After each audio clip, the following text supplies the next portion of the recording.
हाँ, ये एक मैथमेटिक्स की प्रॉब्लम है। Find the sum of the N terms of series 3 + 7 + 14 + 24 + 37।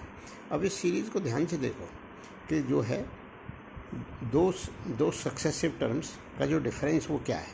7 - 3 14 minus, तो 7 - 3 14 - 7 24 - 14 सक्सेसिव टर्म्स का जो डिफरेंस है वो एपी में है 4 7 10 13 16। अब हमको nth टर्म इसकी कैलकुलेट करनी है।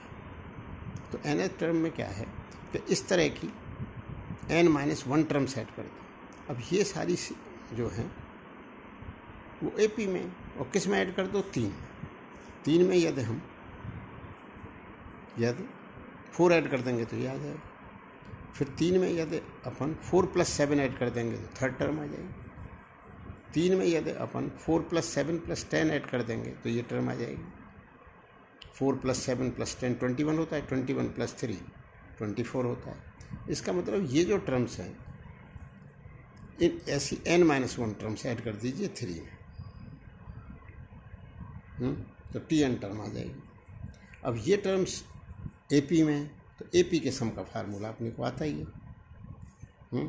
3 + 4 + 7 n-1 टर्म्स। तो n-1 टर्म्स तो क्या फार्मूला है? जितनी टर्म हो divide by 2 + 2a n-1 × d।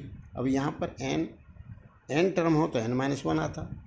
अब n-1 टर्म है तो n-2 आएगा, और d का मान कॉमन डिफरेंस 3 है, तो ये टर्म हो गई tn। अब इसको सिंप्लीफाई अपन ने करा, tn टर्म्स, ये इसको सिंप्लीफाई करा, ये अंदर मल्टीप्लाई कर दिया n-1 का, ठीक है। अब ये जो है इसको क्या करा? सिंप्लीफाई करा। हाँ जी, ये जो चीज़ है ये आ गई। इसको फिर और सिंप्लीफाई। अब tn, तो सिग्मा tn क्या होगा? समेशन ऑफ दिस, तो हाफ तो बाहर कॉमन ले लो, 3 summation of n² - summation of n + summation of 4 n times. तो इसका समेशन तो 4n हो जाएगा भाई, और समेशन ऑफ n का फार्मूला n + 1/2 होता है, और समेशन ऑफ n² इसका फार्मूला n × n + 1 × 2n + 1/6 होता है। अब इसको अपन सिंप्लीफाई करते चलेंगे। अब तो ये सिंप्लीफाई है, कुछ और नहीं, सिंप्लीफाई करते चलेंगे तो ये आंसर आएगा n टर्म्स का। अब आप इसको चेक कर सकते हो, मानो n 1 ही है तो पहली टर्म ही आ जाएगी, तो 1 + 1 6 × 1 / 2, तो पहली टर्म।